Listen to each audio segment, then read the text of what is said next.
What's going on YouTube? This is the reveal video for my AMT 125th scale 1964 Galaxie Daytona Sportsman build. If you've been following along in the build series, you'll know this was done in the number 32 Tiny Lund scheme. Go ahead and slightly move the camera in here. And also, if you followed along, you kind of know a lot of the work that was done to get the kit from a stock street vehicle to this race version. First off, if you notice along here in the actual box art, you'll notice that there is a trim line that runs the entire length of the car. Those were all sanded down to smooth from about the last quarter of the door all the way to the back, as well as having the mold lines removed from the flaring that was on the fenders. Coming around, we'll stop here with the hood and go into the engine. The engine was pretty much just built stock. As my kit was missing it, I did have to get an aftermarket air cleaner, but again, mine was just missing that item, so had to replace it somehow. So we'll set the hood back on. Continuing on around, again, we had to remove the trim line from the flaring on this side and the entire side panel. And then looking at our back here, we got everything put into place there as well. Pretty much the kit is fairly stock with the addition of the retainer bars that were put on the rear windows. Those, again, were missing out of my kit, so just some strip styrene was able to make that work. Interior of the car, let's see if I can zoom in and get it to lock in with the white balance and everything. The interior tub is built stock with the racing seat and racing harnesses provided in the kit. And I'll kind of shield this light. You can see there the racing harnesses that were in the kit. It is a stock dashboard, just lightly dry, flat black, and then lightly dry brush to bring out the gauges. And then the roll cage is from Plastic Performance Products, which is PPP. You can find those on eBay, Mike's Decals, Southern Motorsports Hobbyists, other sites such as that.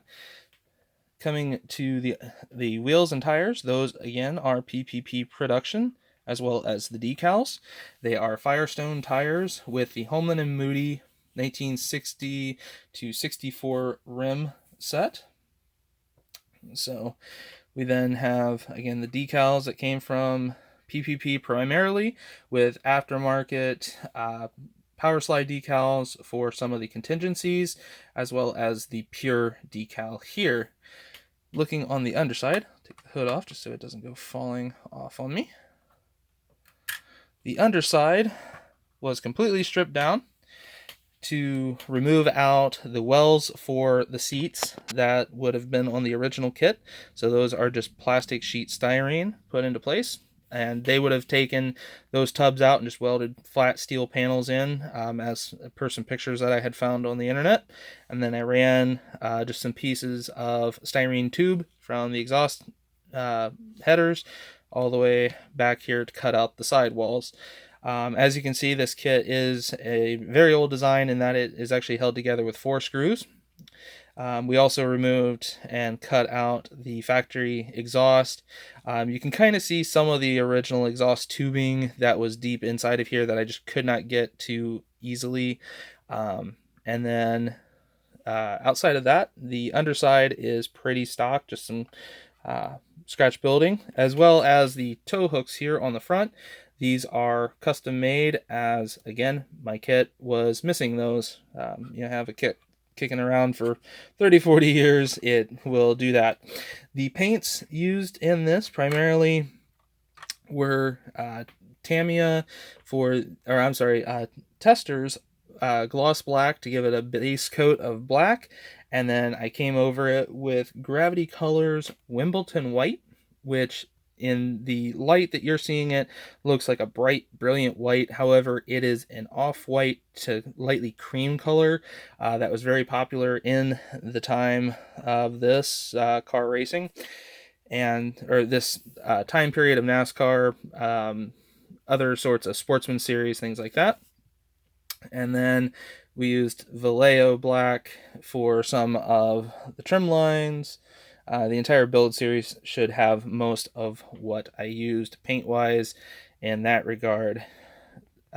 So again, the build itself took a few months to do, as I had to wait a little bit for a spray booth to get the parts in to build a spray booth.